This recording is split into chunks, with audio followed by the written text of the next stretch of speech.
a couple of comments. I received 3 comments from people saying, "Will you stop resending this invitation?" Every Exactly. time I changed something, I made a note. It was resending it. Which is awkward and burdensome and yeah. So I try to sort of stay away from that stuff. Anyway, we're just talking about which URL to use to come into this conversation. Happy to have you all here this morning.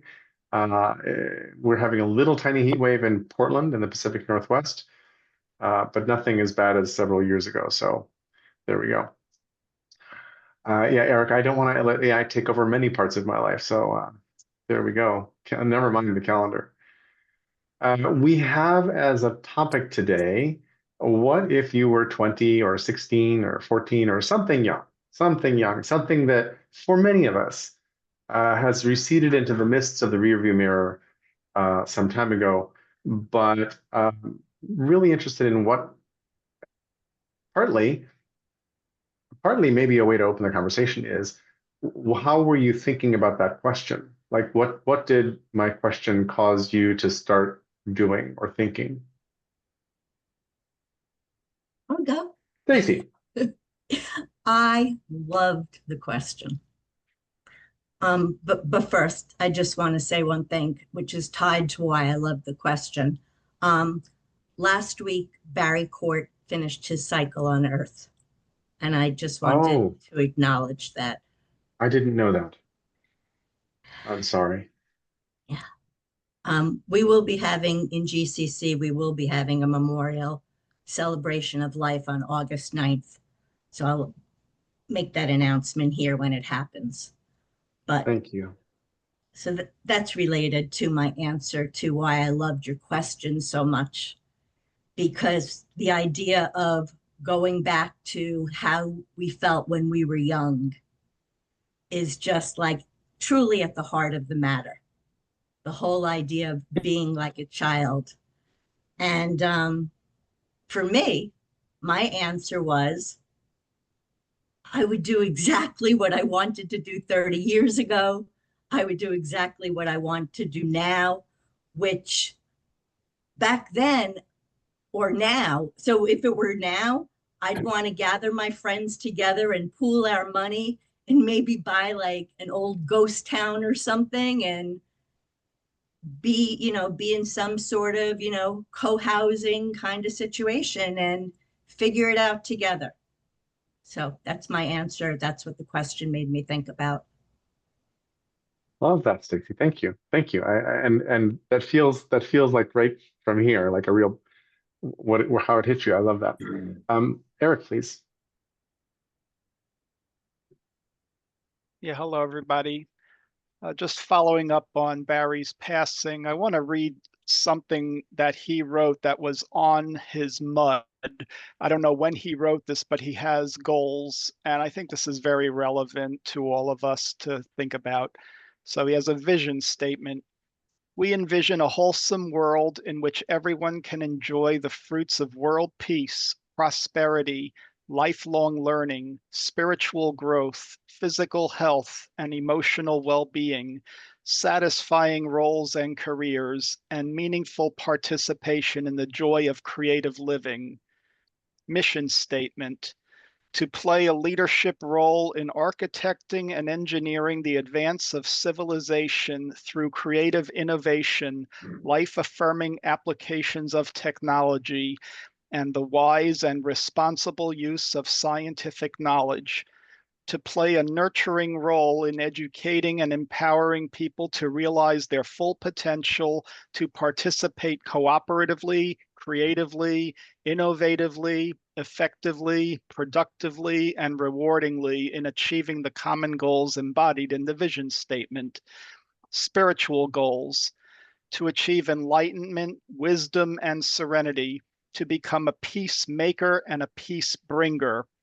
And career goals: interesting, meaningful, challenging, and important work, preferably involving life-affirming applications of technology, such as transformation of our system of education.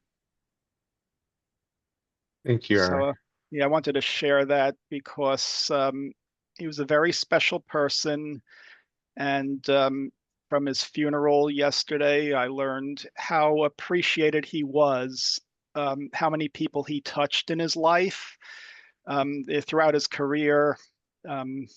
So he worked at Bell Labs, and I saw a video of a talk he did to a local user group of people interested in computers and technology, and he was talking about science fiction, some of the ideas that were in science fiction, whether they made it into reality or not, and that's interesting and fun. So yeah, thinking back, if I was 20 again, I think I want to have more fun as I go, and to explore possibly education as a career path. And I can possibly do it, but not as a professional career. So that's where I'll leave it. Thank you all for being here. Thanks, Eric. Anyone else with thoughts or reflections on Barry? I didn't know him, and I didn't know of him, but I'm moved by what I'm hearing from Stacy and Eric, and intrigued by the note on his LinkedIn that he's working on the theory of emotions and learning. And I'm curious about where that went. Yeah, just an update. That was published by MIT. Rosalind Picard took that forward into effective computing, which became a discipline. So you could research that. Thanks, Eric. Mm-hmm. I'm actually going to be asking for help with that. I sent her a Facebook message, but if I don't hear back, I was going to actually reach out to Shimon, but I might be asking somebody that's on LinkedIn to reach out to her. She was very good friends with Barry. She was at the funeral, and I'm going to say this because it's of spiritual significance. And Eric, I'm glad you were there. You were at the memorial. Remember when her husband told that story and he said, I don't know why I'm telling this story. I know why he told the story. So we'll talk about that later. Okay, thank you. Thanks, all. Carl. Yeah, I met Barry.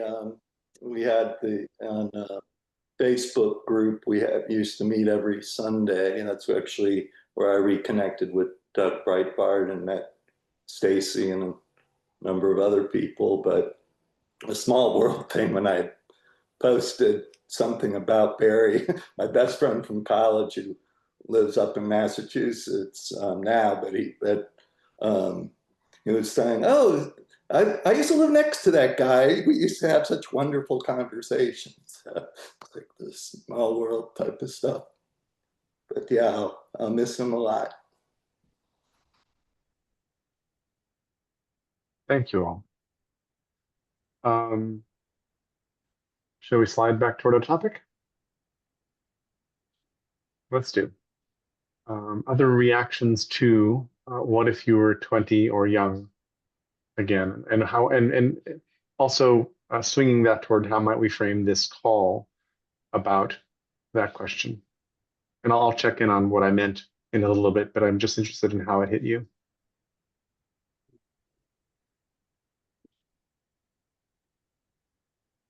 I'll contribute in some way. Please, Alex. Very good topic. But I suppose everybody's different. It instilled fear in me because I was a very carefree, didn't care, didn't give a flying whatever what I did. And growing up today with the cameras, with the potential to say the wrong thing to the wrong crowd, whatever, I sort of thought, how do they cope? How do young people cope at the moment? You know, it's a disaster in the making, but I would be a disaster in the making if I was a teenager in today's world, because you have to remember, or I have to remember, that you don't know a lot of the time. So a lot of the stuff is like real ignorant things that you do. So in today's world, how would I grow up given that I was ignorant and, you know, I made a lot of mistakes. Let's put it that way. But But I that's my love opinion. that. I love that aspect, Alex.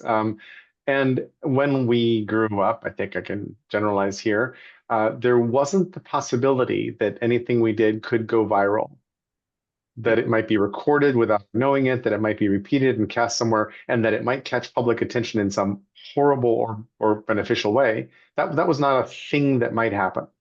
Uh, you might be interviewed on the news, and that might bubble up through the mainstream media, but really kind of unlikely. I mean, there were human interest stories that would make it to like the A column, the A head in the Wall Street Journal or whatever. But yeah, no, like this random dropping of fame or infamy on anybody during your moments of indiscretion or stupidity uh, didn't really exist. Yeah. Hank. It did for very few of us. I'll Wait, explain it. do you want to relate the story? Well, when you come up, okay. When I get up, yeah. Thanks. Go ahead, Hank. Yeah, great question. And it started me thinking about where my real memories start. Well, when you're a teenager, you're not a child anymore, you're not grown up anymore. That was how it was when I was young. Uh, and what did I know about the world? Still don't have good answers to that. It turns out that uh, everything I can clearly remember started when I was 17 and began college. One thing I do remember is that even though I had a very happy childhood, it was a bit boring, and I couldn't wait to get out of my parents' house and out of their influence. Hmm. And I forced the issue when I was 17, and then I went to a college which was a 4-hour drive away, and that began my thinking life, my memories of discovering the world and discovering what I thought and why I thought it. So I would probably do that again, although it's certainly not the trend here in the Netherlands. People stay in their parents' houses until they're 30 or even older these days. But I think I would try to get away from my parents' influence and probably have kept a journal before that, because what was I like at 14 or 16? Still trying to figure that out. So that's a short answer to that great question. Thanks, Hank. April, it turns out, was a mad journaler during a lot of her life. Uh, and that shifted a bit when she went electronic and started populating her electronic calendar instead of sheets of paper. But she has a whole collection and just recently bought a beautiful trunk to put them in, and has recently been going back through them, and it's astonishing because she has access to her inner dialogue, her inner monologue back then. It's really kind of wild. Gil. Yeah. Fascinating stuff. Jerry, to your thing about the viral, it's hilarious in a way, because back then you would have had to work very, very hard to get a fraction of the visibility that you can't avoid getting now. So it kind of incomprehensible. The question is kind of incomprehensible to me too, because it aside from the specifics, it begs the question of, well, who am I? And who would I be? I mean, who I am now is a product of all the history of my life till now. And if the history started 20 years ago and I came of age in this time, I don't know that I'm me in that moment, or have the perceptions that I have now. So it's hard to imagine. It's sort of two questions in one. It's like, what's my interpretation of the experience of 14 and 17, 20-year-olds today? What do I think is going on for them? And what do I imagine me as I know me dropped into that circumstance would have been? So, that's sort of the ontological caveat on the question. That said, when I was 14, 14 was about the time of my political awakening, kind of orientation to what was going on in the world that was working and not working. And I remember encountering I.F. Stone's Weekly right about that time. I.F. Stone was a radical muckraking journalist who started every day by going through the New York Times and Washington Post and a couple of other major papers looking for anomalies, and wrote about that in what we would now maybe call a zine or a blog or something like that. It was a new self-published newsletter. And if I remember correctly, he was the guy who broke the Gulf of Tonkin bullshit by seeing the mismatch of what was being said in government statements. So that started an orientation to how I looked in the world. So, playing in the thought experiment, I would be orienting to that, looking at what's making sense and what's not making sense, and wondering, this is now the 76-year-old me, not the 14-year-old me, saying, what can I do here? How can I be effective here? Which is not what I was thinking of a lot when I was 14. I like the thought of what might it have been like. Who might I be like if I had journaled at an early age? Because I did, this is partly an artifact of coming of age in the 60s. I wandered a lot. I did not have a clear direction. I did not have a focus and a path that I was pursuing. And it took a long time, into my early 20s before I found that. And, I might have had a very different college experience if I had had a point of focus other than, sex, drugs, rock and roll, and anti-war demonstrations. Thanks, Gil. Mike, over to you.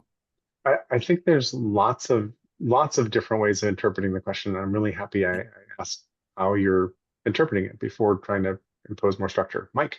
Absolutely. I'm also amused and intrigued by this question, partly because I can look at it in three different ways at least. Mm-hmm. Just to follow up on your idea that we didn't live in a world of paparazzi when we were growing up.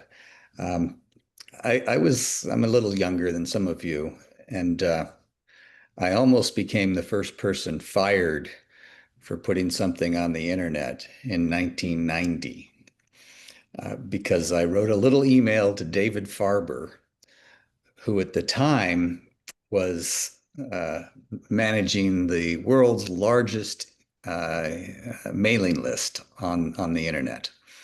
I was working for Al Gore in the Senate.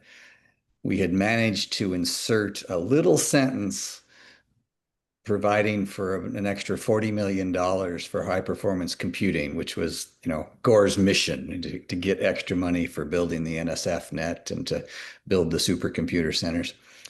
And I thought I was sharing that information just with David Farber, but I did not write, "This is for your eyes only." So he saw it and immediately sent it to 6,000 people, all the connected people who cared about high performance computing, and 3 people in the Bush White House who we had worked with to get the money.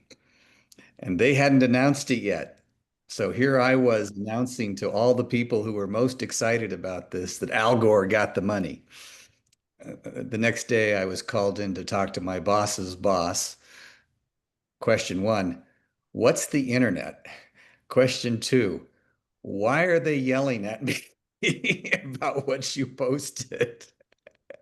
I don't know how close I came to not keeping my job, but in the end, they decided that having a PhD scientist on the staff of the Science, Technology, and Space Subcommittee was pretty damn important. And I think they were impressed that I could tell 6,000 people something so quickly. But you were right. I mean, we didn't have to worry about the inadvertent. Most of us did not have to worry about the paparazzi and the like. I have a 28-year-old daughter, Lizzie, who some of you have met at least virtually. And we talk a lot about this question. How is it different today than it was for me and for others in my generation? And one thing that she's taught me is that I didn't spend enough time working on my EQ when I was in my 20s and even in high school. I mean, I was so focused on my IQ, knowing everything about everything, impressing people with my knowledge from here to there. And it worked. I got into Caltech and I did well there. But Caltech is not a place to go to foster your EQ unless you get involved in the drama club. I did get involved in some leadership roles in my student dorm and in the speakers bureau. I ran that for a couple of years, but I should have spent a lot more time. And my daughter has shown me the value of D&D. She has been quite fascinated by that for about 7 years. She's also was very involved in high school drama. She did not follow up on that in college, but she learned a lot about expressing yourself and listening very well. And in D&D, you learn a whole lot about collaboration. Caltech had a thriving D&D group, but most of us thought they were the nerdiest of the nerds, which says something at Caltech. Totally. You didn't get involved, but I It's wish it's like the chess club at Caltech is some other sphere, right? it's yeah, hard to imagine how smart those people are. But it was a missed opportunity, I think. And I along the way I've learned a little bit about EQ, but I have a lot more to learn. And particularly now, these kids, everything they're doing is collaborative. The idea that you're going to go off and just spend 3 months and write some paper all by yourself, that just is gone. I mean, Uh, you have to be writing something every 3 weeks, and you have to work with 5 people to make sure it's as good as it can get, because you don't have time to look at every paper that's ever been written. You got to reach out and form a little get your own little sounding board. I'm doing that more and more for the projects I'm working on, and this group has been incredibly helpful for that. I mean, I at least every 3 sessions, I take over 5 minutes of the call and say, "Hey, can anybody help me with this?" But I do think that would be my advice to 18-year-olds or 14-year-olds. Make sure everybody can see clearly that you have an IQ that's above the minimal level to get it respect. But more than that, demonstrate how curious you are about many different things and put that extra effort into building a collaborative space where you have different friends that you work with and you know how to work with them. And my last piece of advice, Jerry, is build Jerry's brain starting at 14. You'll be happy to know that Lizzie started building Lizzie's brain about 2 years ago Oh, come on. using the same software. She didn't reach out. I'd be happy to help her if she wants, but she I probably know. doesn't need my help at all. Yeah, well, she didn't reach out to me either because I Huh. have, but I really think we have failed 2 generations when it comes to bibliography. People do not have a magic memory. And as you prove with your brain, we're going to read hundreds of thousands of things. And maybe a few thousand are going to affect our brain and our worldview in fundamental ways. But we need to keep track of all 100,000, and to be able to use that and share it with other people. That's the future of wisdom. Certainly the future of knowledge. But we need a lot more knowledge and a lot more wisdom. And if all of us were taught in the 6th grade how to keep track of what you've learned. That's a long answer, but I spent 3.5 years at Georgetown, so I spent a lot of time mentoring 22-year-olds.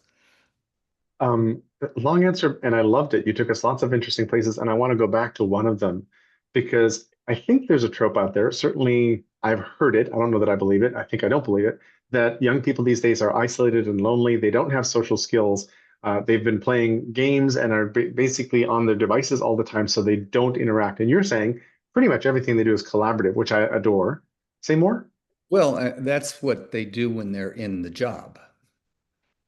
And the successful ones, the ones who aren't anxious, they're also organizing in-person events. I mean, obviously they had 2 years, 2.5 years where everything was on Zoom, but even there, the successful people were having Zoom happy hours and they were doing D&D on Zoom or cooking together but apart. I mean, there were some very successful things, but they are, I'd say they're probably the 10%. And they are in large part the future knowledge workers who use those collaboration skills in the job as well. And whether they're writing papers, journalists, software developers, um, political organizers, I mean, those collaboration skills are essential. And I think it's disturbing and a real problem that there are the kids who are dropping off to just be online, often with someone else. I mean, often with 5 or 6 people playing some first person shooter game until 2 o'clock in the morning. And I've seen that. I've got a lot of friends my age who have kids, particularly boys, who have kind of gotten way distracted and graduated just barely or didn't get the grades they should have because they were spending 20 hours a week doing that. But I've seen a model that works. I'm excited about that model. More kids seem to be moving in that direction rather than isolating themselves. Some of them are even putting constraints on their own social media use so that they can do more things with others. Mm-hmm. There's a bunch of self-regulation that hasn't happened yet that we haven't promoted or helped or anything like that. But yeah. Well, here in the DC area, we have a number of school districts that have said, you walk in the door of the school, phone goes in a locker. You might be able to look at it for 10 minutes at lunch. I think that's going to be very helpful. Thank you very much. Klaus in the queue, thank you for your patience. Klaus, over to you. Yeah, I was coming at the question from a different place. Basically wanting to know what I know today, thinking back to then, right? Because back then, in my 20s, that was a pretty hopeless endeavor. But during, first of all, we were writing papers on electric typewriters. There was like no dissemination of news, national or international news. It was very patchy, what came through. And during my time in college in Germany, the conversations where you had to read Sartre and Camus and Kierkegaard, you were into this existentialism and into all these bizarre worldviews that completely derailed your way of thinking about life, and so you felt amazingly sophisticated knowing these things, but it wasn't really very helpful from a developmental standpoint. It really got you into a weird place. So today I'm living sort of vicariously through my kids, and my son went to university in Munich, and my daughter did her MBA in Cologne, and their education, just like Mike just explained, was completely different. I mean, everything was done in teams. There's no paper written by yourself. It's written as a group, as small teams, which forced a group to actually work together and deal with the frustration of someone not performing and all of those things, but learning how to interact and communicate. But I think we can't really relate back to what we were experiencing to what is happening today, because the information around us is so overwhelming, right? I mean, you're like instantly aware of like almost a national and an international dialogue. You know, the story that is continuously evolving and unfolding, and you know, you're engaged with it. I think the biggest change for or opportunity, you know, for 20-year-olds is the understanding that we live inside a system, and inadvertently, without really necessarily being taught that, maybe in some educational institute they may be more focused on that, but just the awareness of relationships and connections that you have today, that was really not available, you know, during our time in this developmental phase. And so I think had I been exposed to that, you know, I think my evolution would have been entirely different, my development. But how do you structure this? So I'm thinking more. I was taking your question more. If I had an opportunity to be 20 again, in fact, I had a meeting with I mean, a meeting with someone from an international organization working, you know, with the World Bank on food systems and stuff. And she goes, "You should be 40 years younger."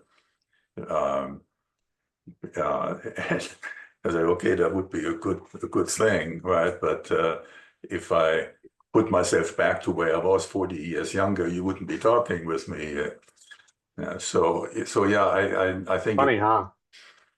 I think it's a challenging idea, but no, as Mike is also saying, I mean, the idea is really great in a sense of us trying to help and reach out to this generation and instill, you know, the wisdom that we have acquired and the knowing that we have acquired to help guide them. But it must be an overwhelmingly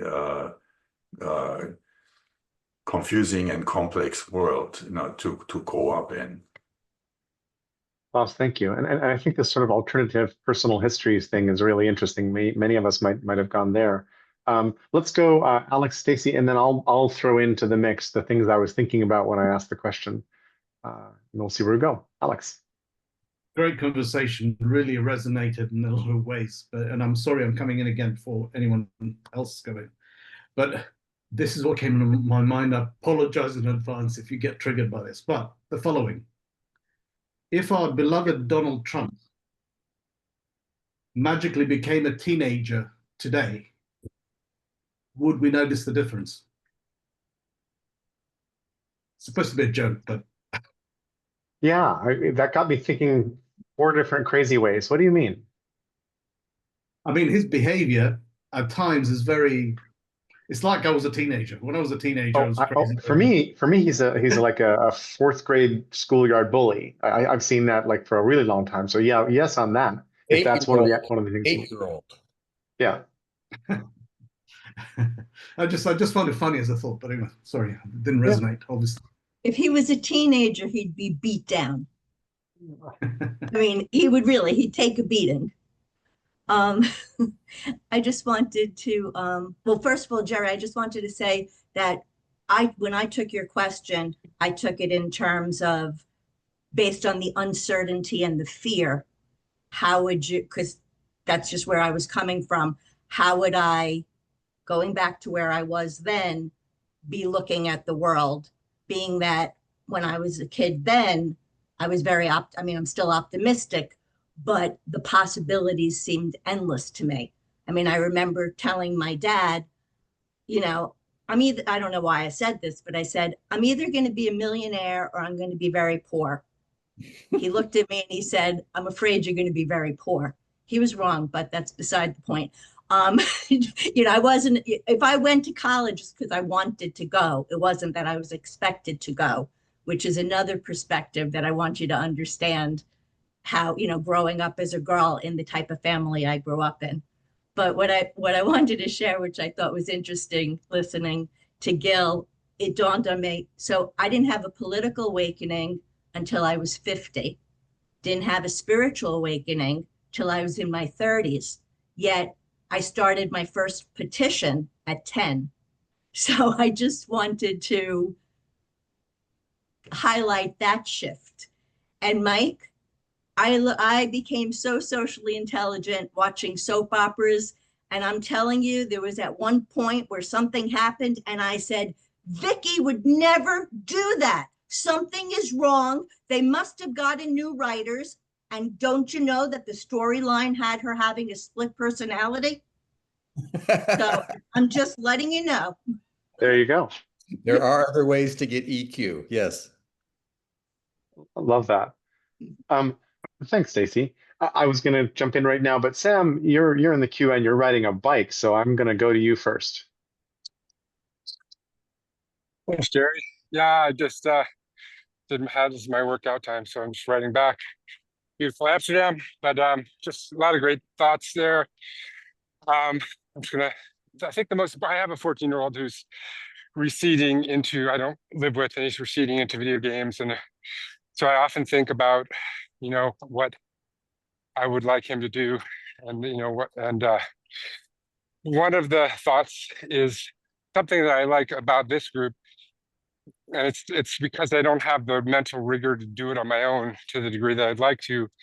Maybe this is a kind of a wake-up call for me to do it more, which is to think rigorously about the implications of current events, like the development of AI, to really think rigorously about what is likely to unfold, given, maybe do it with other people, what's likely to unfold in the next year, in the next 5 years, in the next 10 years. And start to think about, I couldn't find it. What's that? Yeah, we'll fill over. Sorry. Start to think about, what kind of impact I'd like to have, or how I'd like to engage with it, and just continue to think, I think, about the world that I'd like to be living in. So that's a big part of what I would like to do more. It's always a reminder for me, these types of questions, to as my houseboat, by the way, to do what I want to do, like do what I really care about. Like someone mentioned living with a group of friends, buying an old village, and that's such a great dream, and that's one I've, been holding in my, someday bucket list chest for a long time, or at least to go visit, villages around the world that are doing that. And so, that takes time and resources and stuff, and which you have to prepare for, and which come and go for me, it seems, these days. But so that's part of my thoughts there. And yeah, just good questions. Great question. Yeah, the question is always like, if I could go back knowing what I know now, I think I would do a lot of the same things, but I would do them so differently, just so differently, with my current awareness of how social media works and how the world works. And I think one of the things people said about collaboration, like, I've always been a bit of a lone wolf. And so that's something that I would do differently, is I would always think about how to really bring people on board and collaborate more. So anyway, those are my thoughts. Sam, thank you. Thank you very much. Stacy, is your hand up from before? Oh, yeah, I'm sorry. Thanks, no problem. So a couple things. Let me fold in what I was thinking. I'm just reminded that some years ago when I lived in San Francisco, so let's call it 2012, I'm having coffee with a young guy who's a grad student at University of Vancouver, I think. He was just an introduction. I take a lot of meetings from people who say, hey, you got to talk to so-and-so, all the time. And I love them. And halfway through the conversation, I just turn to him and I say, how did you do it? And he's like, yeah, what do you mean? And I'm like, you're half, maybe a third my age.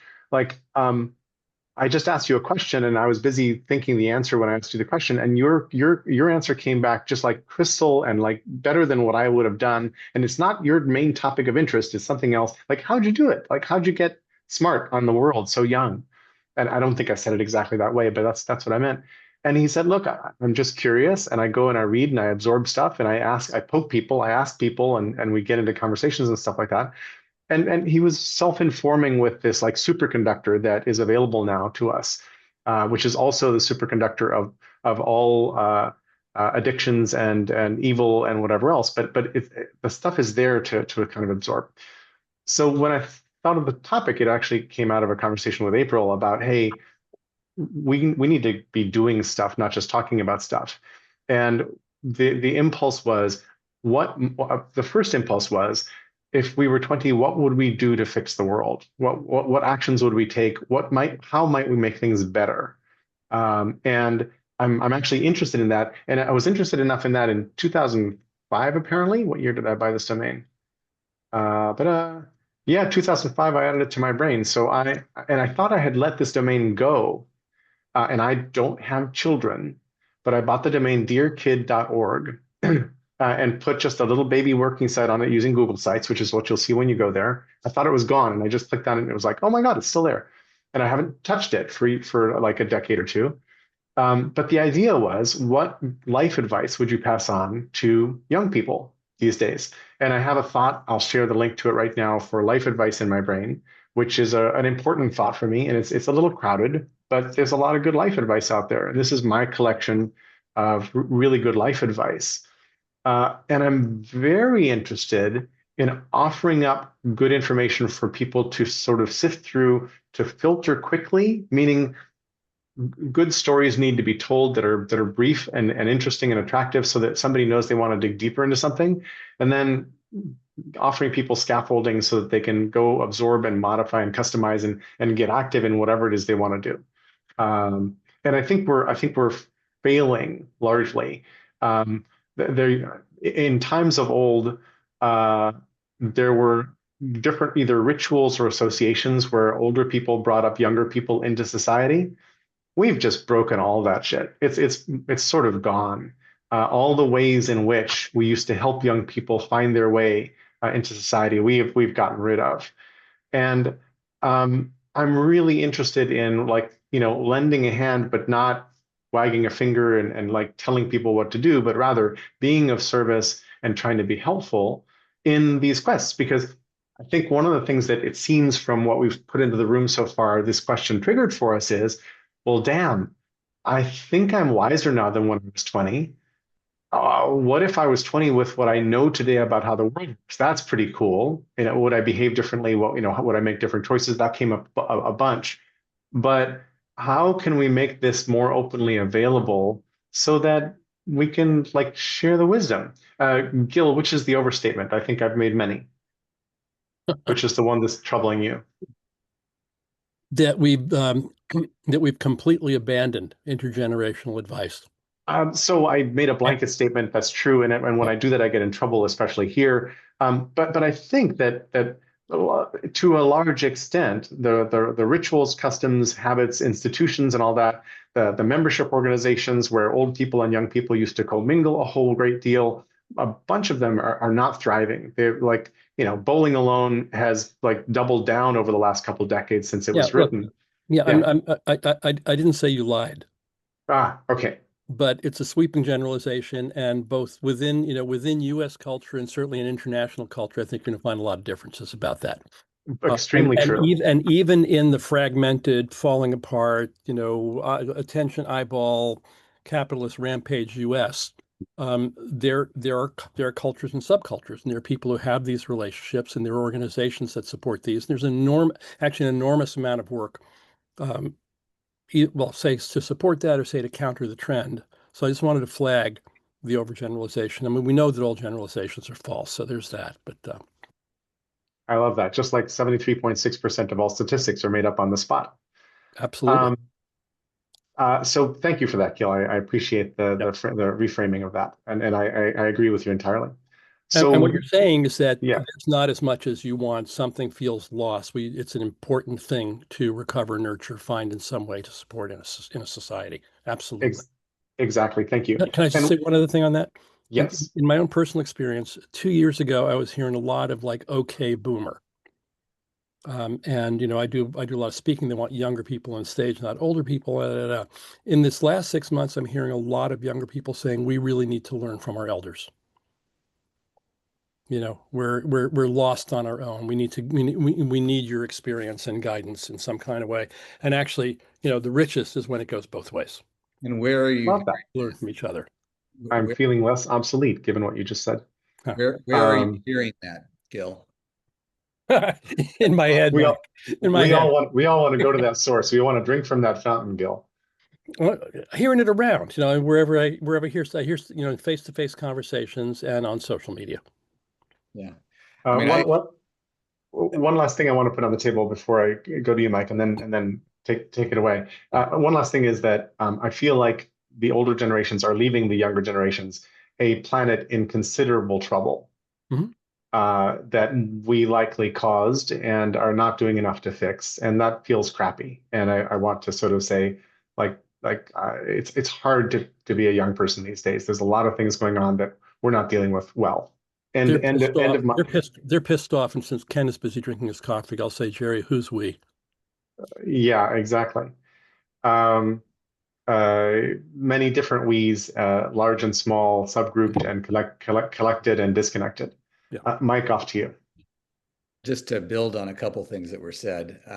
Again, my reference point is my daughter, and she's actually organized several dinners with her mid and late 20s friends to come over to our house and sit and talk to Kathleen and I about life and what life lessons we can share. So I've certainly heard that. I haven't seen an uptick in the last few years, but again, my daughter seems to be doing it right, and partly because she has friends who are also doing it right. They're curious, and they particularly like to be challenged. They don't necessarily like to hear my stories.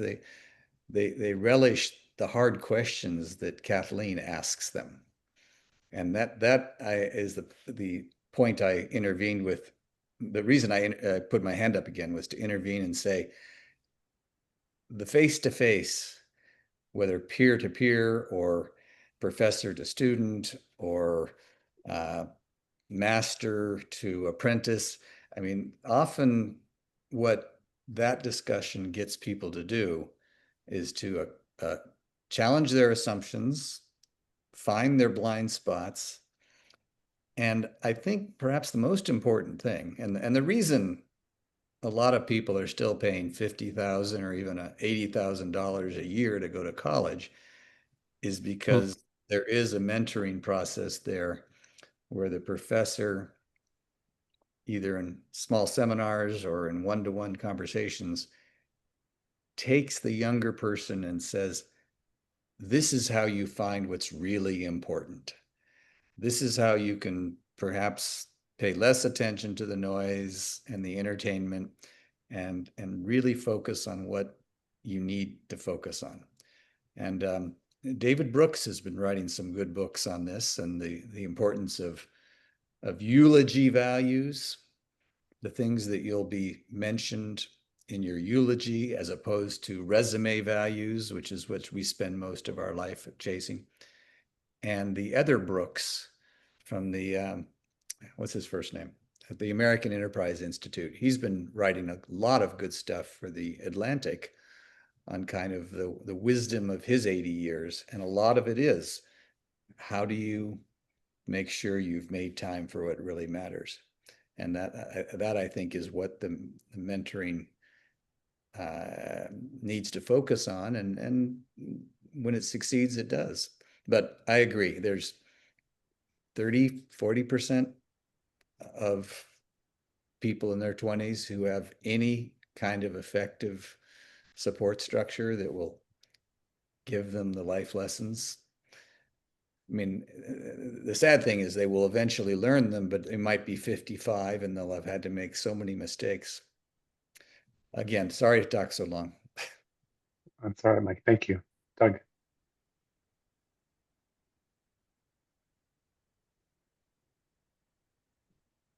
There's a dimension to this of, the smaller and larger life cycles, ages, developmental periods, and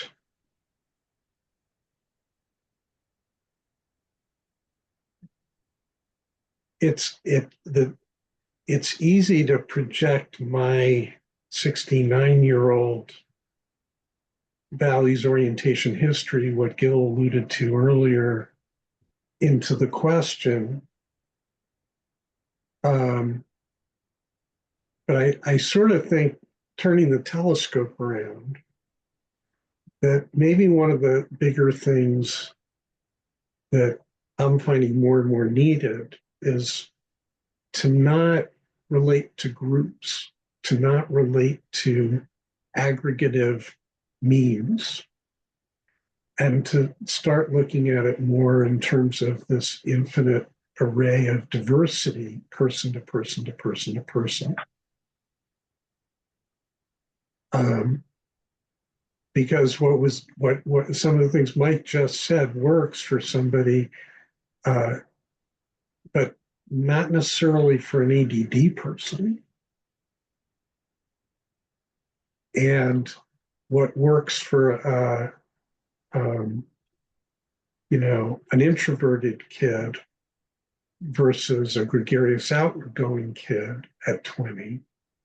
So like the getting over the projecting on a cartoon version of reality, which is underpinned ultimately by a cultural inclination to project onto. When I grew up, the culture, the media defined the way to relate to the world. Like that, there were less than a handful of channels on TV. There were radio stations. There were moral and ethical structures in organized Western religions. There were, the choices, the buckets of choices that defined reality and what was good and bad and what was right and wrong and how you behave and how you don't, and all of that was really simplified. And all of that is sort of gone. And if I were 20 today,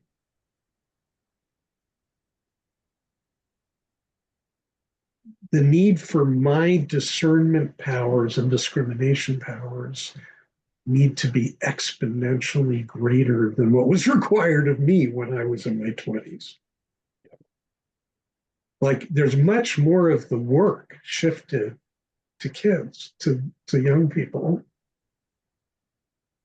It's on them. And I sort of believe they know that. Like they've gotten the message. I'm on my own, and me and my friends are on our own, and we make the best sense we know how. And I'm sort of blown away and amazed by that. Jerry, your question of that guy saying, how did you come back with that clarity at your age? And, the videos I'm not an Instagram, TikTok person, but videos of 6-year-olds playing concert piano, with the accomplishment. It's like, this is a whole different, they're wired differently, they're evolutionarily constituted differently, but I do think they have superpowers. And abilities that are matched to the challenge, if that makes sense. And I hope they figure out how to, make it survivable for all of us. I'm complete.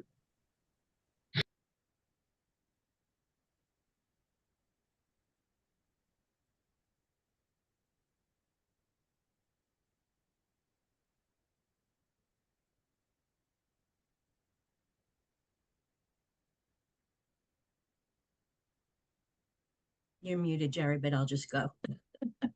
Oh shit! Sorry, what I just said didn't even register. I apologize briefly for waving like this while you were talking, Doug, because I was admiring Sam's family, which he was sharing with us in the video. But thank you for what you said. And now off to Stacy. Oof, man. Thank you, Doug. And I'll add to what Mike said about um, that challenge with young people. Yeah, that wanting to be challenged is so important. And the one thing I did get from my dad is he taught me that there is a solution for everything and that you can figure it out if you work hard enough. And it may not come in the way, in the conventional way, but if you keep looking, you will find a way.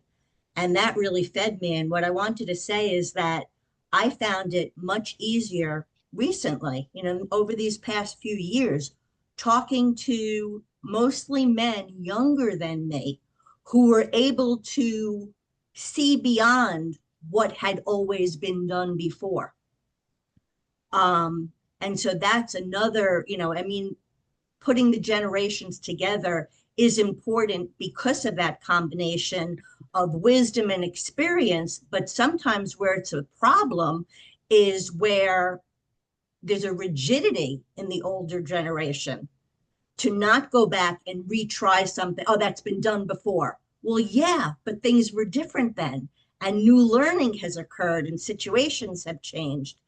And the other thing I just want to add about the we, because my own learning has, the next time somebody asks me what I mean by we, I will tell you, if you think I meant you when I said we, I probably did.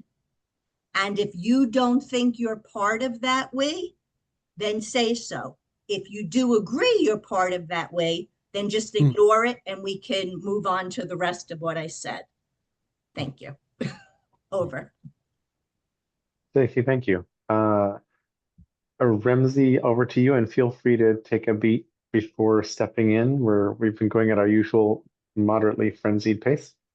So all pauses welcome. Good morning, guys. I turned 20 in the early 1990s. At that time, Berlin Wall fell, communism ended. I came from communism. I came from Yugoslavia, poor country, middle class. My future was excellent. I was at the time I was thinking, most of the major things and discoveries had already been invented. Idiot. But I didn't really think there was any problems in the world. I just thought that, whatever the problems were, the structure, like we were heading in the right direction. The future looked really great, bright, I thought. Little did I know, of course, that at that moment, we were at the peak and we were about to go down to where we are today. But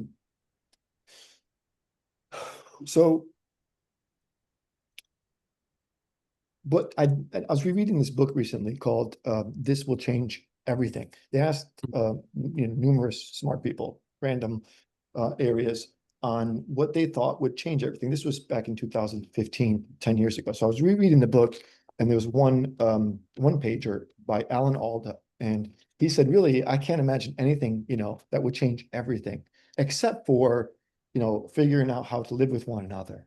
And I thought, it's weird because I'm watching all these science fiction movies, and we go to outer space, and we meet these advanced civilizations, and they're like, oh, we can't share this technology with you because you're not ready. What do they mean by we're not ready? What they mean is that we're going to use it to kill each other because we haven't yet figured out how to live with one another. And so, weirdly, the thing that we haven't yet discovered, or incidentally, I feel like we haven't really even begun to, until recently, seriously consider, like, how would we live with one another? Like, what would that structure even look like? Because it's not like what we have today was just something that has kind of emerged.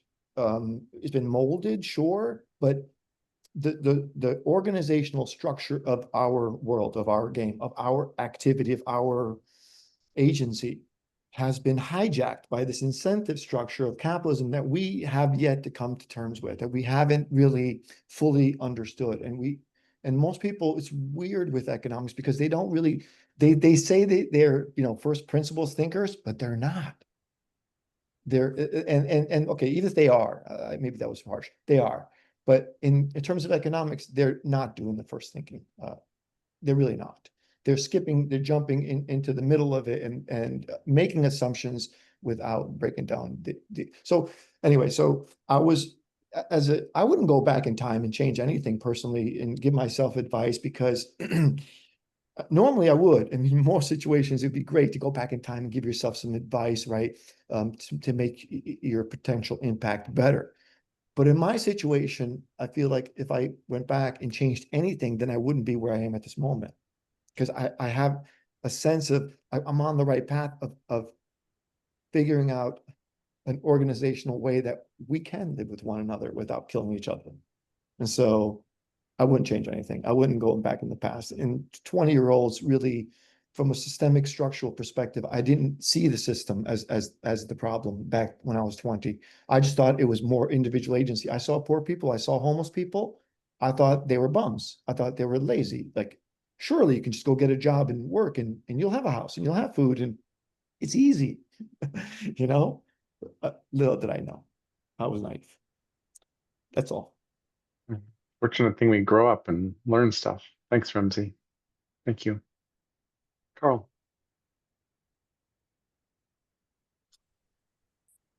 Yeah,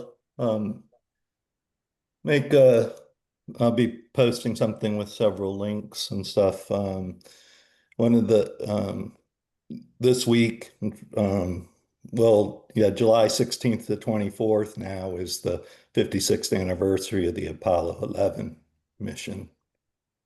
And there was a video of Chris Cornell. It happened on his 5th birthday and stuff too. So I think that's a way we can look to try to engage people across things too, is like kind of the significant days and kind of the annual observances. So I'll be one of the things I'll post is a doodle poll to some times Tuesday, Wednesday, and Thursday next week to talk about today's moonshots type of thing. But yeah, anyway, I think that's somehow we got to find a way to make connections across the generations. Um, I've been joking with Doug and other people for a while. It's like 50 is the new 30, but people basically, I mean, I'm 60 now. For 20 years in the communities I've been in, I've been pretty much just the youngest. Maybe in the last few years, there may be people 5 years younger than me and stuff, but it's like we're just not connecting. And then one other story about I there's a coffee shop I hang out at. It's right next door to a Catholic church. I usually am the first person there on Sunday mornings. And yeah, just the little kids that come in, and it's like the eye contact. I mean, you just sense that there's like this Vulcan mind meld going on and stuff. So, I mean, there's so much more stuff out there for them to absorb and things.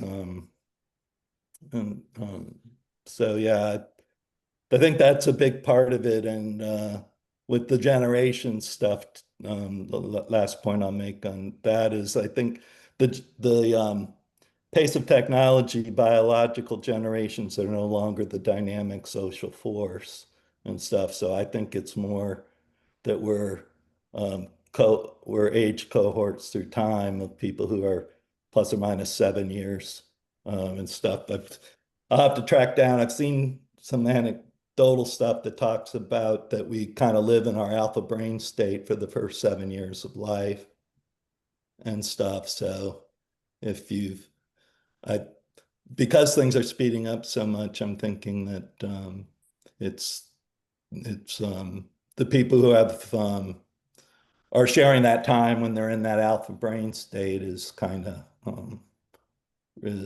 critical and stuff. So the historical significance of the generation stuff, I think, is diminishing. I've got nephews who are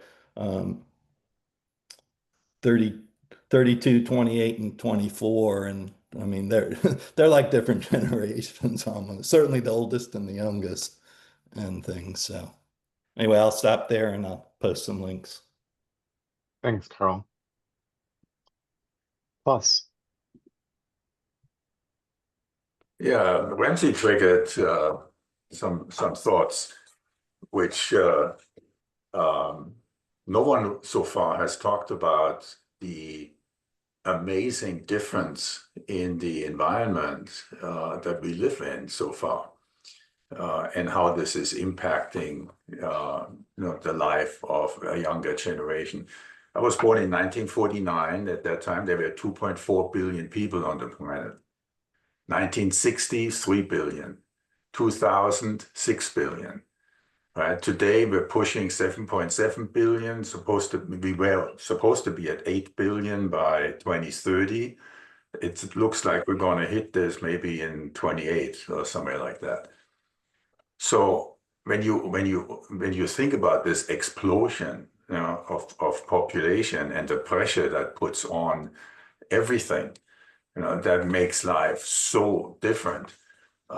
Then you think about how our generation, the generation currently in political power, refuses to accept the changes that are required for us to live a sustainable life on this planet. So if you're a young person today, let's say you're 20 years old today, and you think, what's the world going to look like by 2050? Right? I mean, I'm going to be in my 40s. And based on all the predictions and trend lines that you can observe, that's not going to be a good time. I mean, if we keep going the way we are going right now, this can't be good. So you wonder what the emotional and psychological impact of that is, on this generation. It must be, I mean, for those who are aware enough, and I would say probably the majority of young folks are aware of it. They may not have processed it in ways that it really hits them personally, but it must be an incredible burden, to look into your future and try to figure out where this thing is going, and then see the rejection by an older generation to deal with it. In fact, refuse to deal with it. So I wonder how that plays, into that, being 20 years old. I mean, we were, Vietnam War. We had all kinds of things that were concerning during our time frame. But I mean, it's nothing like the issues that the world is presenting today. Plus, you're raising an interesting question, because boomers and a couple others lived through duck and cover drills and the possibility that we might wipe all of us out in a nuclear exchange at any moment, and that it would just fall out of the sky and we'd all be like incinerated. And I'm very leery of comparing, this era was greater, that era was greater, this fear is bigger, that fear is bigger. But it feels like we've been under, some threat of annihilation many times, in many ways, in many places, and we're very steeped in all the problems that are happening right this second. So we see them as like burning hot, crucial. Does the long arm of history see them that way? I don't know. I'm curious. I don't know if anybody else has had thoughts about this, about like, and I guess one way of reading what I'm asking is, are we overreacting to the world's crappiness, or what? I think just on that point specifically, I wouldn't disagree with overreacting over not overreacting. but I think we're a lot more aware of things. I think when I grew up, particularly my upbringing was very, I don't know how to call it, limited. Didn't watch the news. I was in the middle of Africa, so I didn't see anything, watch anything, or whatever. We didn't have it. We didn't have newspapers, didn't have radio, didn't have TV. But anyway, my particular one. But here now, we're a lot more aware of things, the way the news is presented to us, the socials, the way the algorithms attack us. So it might feel worse, but maybe it isn't. I don't know. I'm just not possibly making a. Thank you. I think one thing is not easily arguable, which is we now have access to so much more information at any moment than at any point in human history before, unless you were tapping into the telekinetic sphere or something like that. But we now, because we're all connected and we have feeds, and for me, the news cycle has accelerated so much that events fade from memory very, very quickly, where before we wouldn't have known that something happened. Like, the Queen Elizabeth I didn't know that Sir Walter Raleigh was even alive or was back from his adventures in the Pacific for 6 months after it happened. And now we know things instantaneously. Ken. Along those lines, I think it's very difficult to deny that things are substantially worse than they've ever been. From a biological standpoint, since World War II, we've dumped over 75,000 different chemicals into the biosphere, none of which have been tested for synergistic effects, very few of which have been tested for what are the effects on biological life. We've violated 7 out of 9 boundary conditions. If you look at the Stockholm Resilience Institute, as Klaus just mentioned, we're at 8 billion people and counting, tremendous pressure on all these systems. In my lifetime, 70% of mammals have disappeared, something like 40 or 50% of freshwater species are gone. I mean, there's an extinction event going on. And people say, oh, there's nothing new under the sun. This is all cyclical. Well, in some ways that's true, but the current level of results are pretty freaking sobering. And if I were 20 years old, I would be freaking outraged. I'd be out there in the street every day. How could you let this happen? I'd be really freaking pissed. So And what would you do besides being out in the streets? Because like Greta Thunberg had exactly the reaction you're just describing. yeah, And I think she's kind of been neutralized by the powers that be in some sense. She doesn't have the force she once had. What do you do besides go out on the streets and accuse the older generations of the pile of shit on a silver tray that they're handing you? I don't actually know. I have no answer to that. I mean, I would think of anybody know Sharif Abdullah on this calling band? This no Sharif. Yeah. Okay. Sharif talks about power. They do not teach you about power in school. I would be studying power. How do people assume power? How do they get it? How do they use it? What makes for a wise use of power? What makes for a very bad use of power? And how can I or how can my cohort actually learn how to access power in ways that are going to ensure that we've got a world to live in? So, outrage will get you started, but it's not a good strategy for the long term. So I'd be thinking, how do we learn from people who've acquired power and used it in both good and bad ways, so that our generation, which is now going to inherit this very degraded world, how can we actually get out there and organize? Cory Doctorow talks about the problem of collective action. There's very little that individuals can do about climate change, but there's a lot people can do if they band together.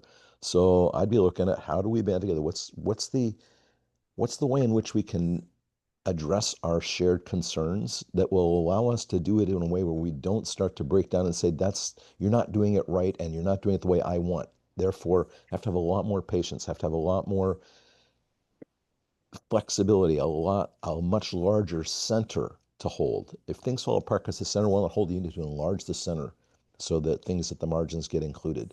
So, it pains me to hear people say, I'm just glad I'll be dead. I'm old and I'll be dead by the time all this hits the fan, because although I don't have children, I am intimately connected with the people who are coming after me and those who come before me. And I feel an obligation to them. And I think that's what's missing, is I hear people feeling like, that's not my problem. I'm not part of that. And of course we are. And that's a denial. That's a denial that allows this same pattern of destructiveness to keep unfolding. So there's something here about responsibility. And Klaus, I know you really like AI, so I suggest you go to Burnout from Humans and look at page 69, which is intergenerational. It goes through all 7 generations. You know, I think about when I'm a baby boomer. I was born the same year Sputnik launched. I'm the launch of the space age. When I came into the world, the mood of the world was one of life, infinite possibilities. Everything is great. We're going to do everything. You know, Ramsey just said when he came in, it was very different. And kids born in 2000, very different mood. They do not have the same kind of background mood, which dramatically shapes the way that they think. And we think, oh, you just need to do this or that. No, there's an intergenerational collaboration at the level of acquiring wisdom and using power wisely should be the grand strategy. I don't know all the tactics to get there, but how do those who are awake enough come together and create an attractive enough vision that says, yes, there's all these problems, and if we're going to get through this and survive, we have to have a view of what it looks like after we've dealt with all the bullshit. Because if everyone woke up 100% enlightened tomorrow, there's enough inertia in the system to provide eons of suffering, tremendous amounts of suffering. And so there's also the need for creating public grief spaces. Michael Mead said we'll start to really recognize collective healing when we see people engaging in public grief rituals once again. It used to be when people died, they would wear sackcloth and ashes, they'd cover their mirrors, they'd rip their clothes. People would see them on the street and they would give them respect because they're dealing with grief. We're all dealing with tremendous grief, and I don't think most people have a clue of what it is and where it's coming from. So we have to start to come together and share our grief as well as our hopes and our joys and our ambiguities, the things that we're not sure about. All that has to become much more public in the sphere of public conversations and much more open and much more available. So that's I don't know if any of that made sense in terms of tactics and how to do it, but that's what's on my mind. Ken, thank you. That made a ton of sense. I just want to put 3 quick things in the room. One is I want to offer that you said I would study power. I want to offer that the reason the far right is in ascent around the world right now is that a bunch of very smart people studied power and applied their lessons, and they've done a very, very admirable job of it to the point where lots of world governments, including ours, are tipping far right. Second thing is, has anybody heard of Generation Jones? So the baby boom is split in 2. There's early boomers, and then there's Generation Jones, which was kind of promised the picture that Ken just talked about of endless prosperity, but was handed the Vietnam War, the oil embargo, and third thing I'm forgetting. Basically, it's like, hey, wait a minute, what happened to my boom? And so I'm actually Generation Jones. And the third thing is the last thing you were just talking about, Ken. This notion of grief would make a fabulous topic for one of our calls. So I will book that into the schedule. I think we haven't, that I remember, talked about grief very much, and I think it's tremendously important and underexplored. So let's go into grief in a couple future calls. With all that, Gil, please. Thanks, Jerry, and thank you, Ken. Every word of that made sense, and many different kinds of sense.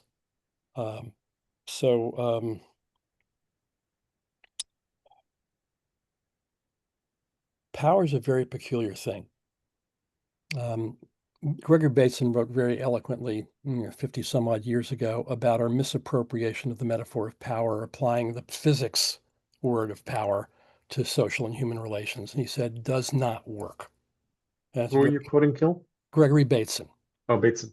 Steps Toward an Ecology of Mind has got a couple of papers on this.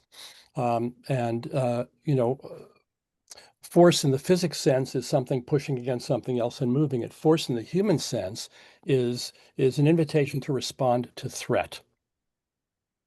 Nobody forces anybody to do something. People confront people with choices where they make a choice, like I'm going to do this so that you don't kill me, which is different than pushing a block across the table. And why that's important Ken, I'm surprised you didn't bring up Living Between Worlds yesterday. We had an hour and a half conversation on this matter of how do we face the rise of authoritarianism. And we drew a lot from a book called From Dictatorship to Democracy by Gene Sharp, published in 1993, which is a handbook for not just tactics, but strategy and grand strategy of nonviolent non-cooperation with authoritarian regimes, and has been the handbook for the toppling of a number of dictatorships in the world.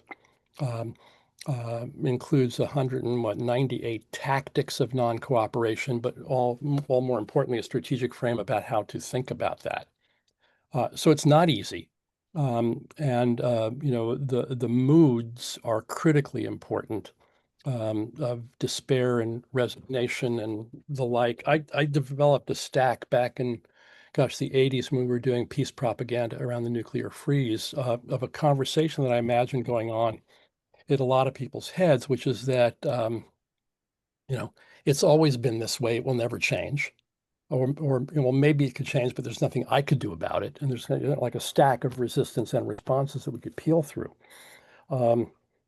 In my experience, mood is fundamentally important. It's how we orient to the world around us. It colors what we notice, what we pay attention to, what we perceive. And it's always intertangled with assessments that we're making about what's so and what's not so. So if somebody's in a mood of despair, which is common and understandable now, when we unpack that, like what's inside that mood for you, you start to find handholds that you can start to engage within mood. Mood can be shifted. And when mood shifts, assessments shift and possibility opens. And so I find, at a direct personal level in my coaching work, but also in this larger question of social change, that attention to mood that Ken is talking about is critically important, both to acknowledge it, first of all. And on the matter of grief, absolutely, there are cultures that do honor grief, Ken, in exactly the way that you're talking about. I have people in my family who will cover the mirrors and sit on the floor for 7 days and not do anything joyful for 30 days. And a gradual cycle of release and return to normal life over 11 months. So it's recognizing a rhythm of grief, culturally supported. It's not here in our society in a way we want to pass over it and get back to normal real quickly. And notable here, one of the great teachers of the work that Ken is alluding to, Joanna Macy, has, for decades been teaching people about how to engage in the grief that we have under the surface and find a different kind of strength and power in doing that. Joanna, if you don't know, is in hospice and, somewhere in her final days in this realm. It's remarkable to see the outpouring of gratitude that's being sent to her by the thousands or tens of thousands of people whose lives and work she has enriched, by what she's been doing.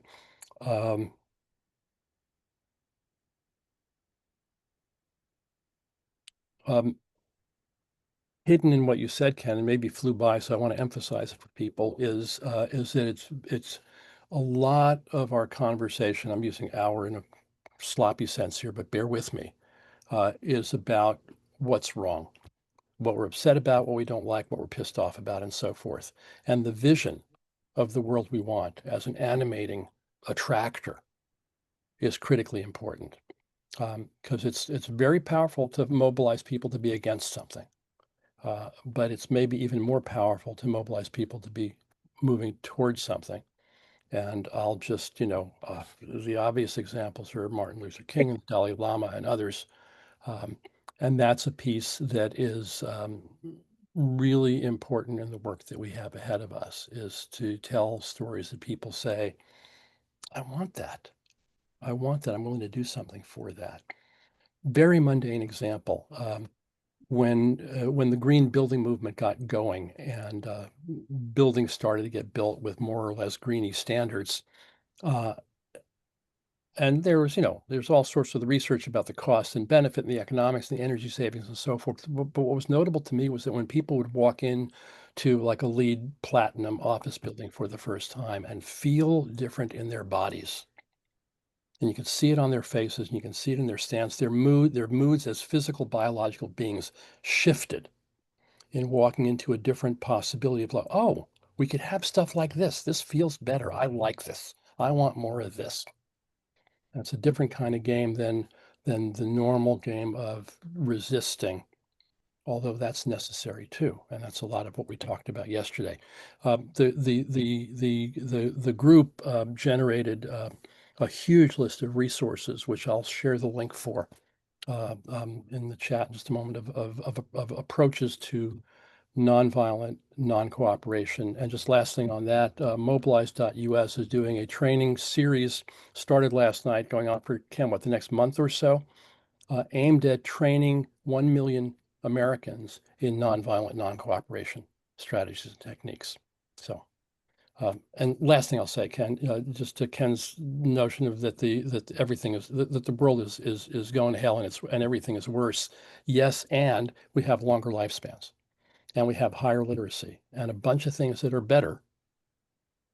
However, all of those are subsidized by our depredation of the living world.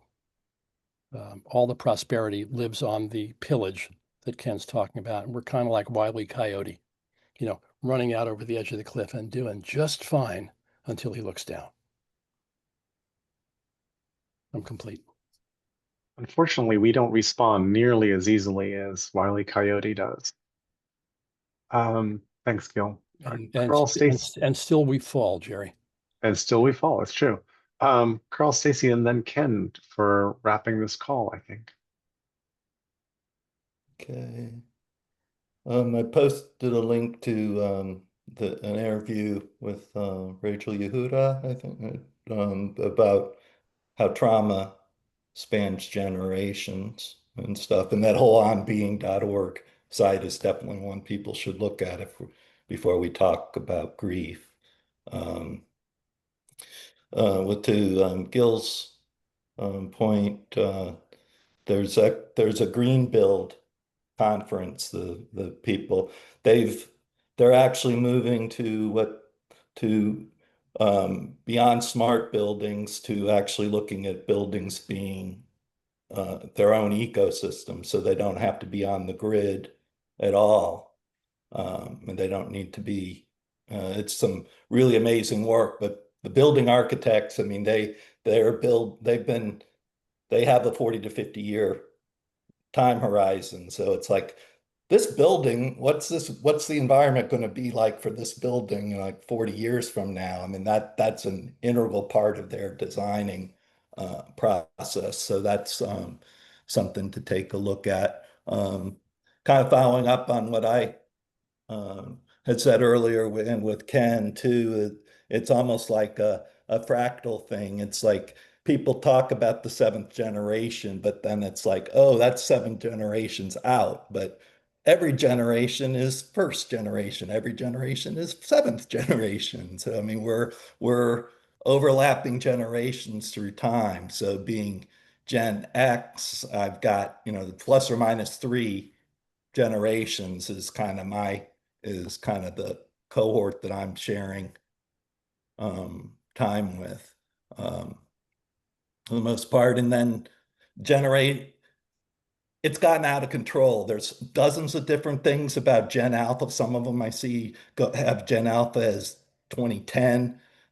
People think they can come up with a new theory and give it a new name and new year range and stuff. So I mean, it's kind of ridiculous and stuff. But I think that if you think in terms of 18 years, you make everything equal, then Generation Alpha are people that were are born 2018 to 2035, and Generation Beta would be the group that's the first yet to be born generation of 2036 to 2053. So everybody on this planet has an obligation to try to make the planet as best as possible for Generation Beta. That's really what it comes down to. Thanks, Carl. Stacy. Gil, we fall because we actually follow the laws of physics. So that's why we fall. Grief, we're finally moving into my wheelhouse.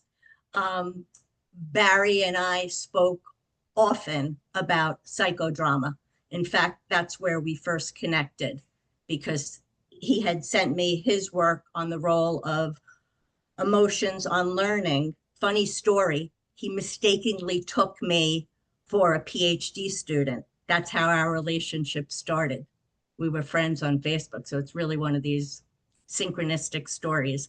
But so I often say, I mean, I really feel strongly that these celebrations of life, these memorial services, are probably the most important sacred ritual that we have. I mean, yeah, there's no doubt in my mind.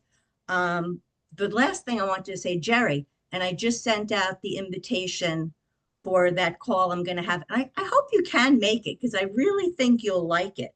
But what you were just saying about the far right and the messaging, they have figured out that whole thing that we were talking about the conflicting stories following the same narrative. They have figured that out, and they figured out how to exploit that. And that's what we're going to talk about on that call. So Say more about the call for those of for everybody here who's missed your posting to the OGM list, please. so the observation was made that we have competing narratives, but that what? Go ahead. I don't mean the content of the call. I mean the fact that you're holding a sequence of calls Well, this is what I was after going to this. say, Oh, but okay, okay, I'm good. going to say, but Cool. I want to say what it's about. Cool. That there are competing narratives, but they always follow the same narrative structure. And so the call that I'm holding, I've chosen 3 narratives. What were they? We're being poisoned. We have a world of rapists, murderers, and what is it? Rapists, murder, whatever. There were worse people. Yeah, the worst people, and what was and that we can't trust institutions and the media. And those are 3 narratives that, regardless of who you think are the culprits, most people believe that. So that's where the call starts from. And I'm going to be hosting a number of them. But the first one is on Monday at 1 o'clock. It's only an hour long. And 1 Eastern. 1 p.m. Eastern. And I hope you will join. And that's it. Cool. And right now we've set up a sequence of 4 of those, same time for the next 4 weeks. And we'll see where that goes. Yes. And kind of the idea, I think Stacey's idea is to pick up on some of the conversations that are happening here and just, make room for some more thought thinking. So thank you. And we wrap up with Sir Ken Homer. These are some questions on my mind that I came up with a while ago. What do you do when you realize that the grief you are carrying is too great for you to handle? Who understands you when you tell them that your soul aches for Gaia herself? Where do you find comfort when you recognize that your sorrow pours forth from the center of the earth? Who stands with you when you connect to all that is dying in the world? How do you face the dawn when you realize just how much life has now been lost for all eternity? Who do you see in the mirror when you meet your own gaze and know what has disappeared in your lifetime? How do you view the children in the world who are growing up in a diminished landscape so different from the one that you knew as a child? Do the voices of the unborn ever haunt your dreams or your waking moments when you consider the future that's being left to them? Do you ever hear the silent screams or cries of the animals that are passing from our lives every single day? Can you sense the distress of our lovely planet as the cloak of life, billions of years in the making, unravels a little more every day? What do the cells of your body tell you when you take the time to tune in and give a very deep listen? How do all these questions affect you? And what will you do now?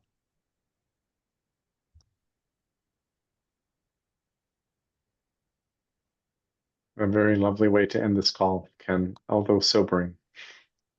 Thank you. Hey, y'all. Thank you for a wonderful call. See Thanks some for of a you. wonderful question to spark it all. Cool. See It's y'all not next week. published, Gil. It's just my own thoughts on that, but I'll share it with the list. Thank you. Perfect. I was hoping you would. Thanks, everybody. Beautiful. Bye for now. Bye, guys.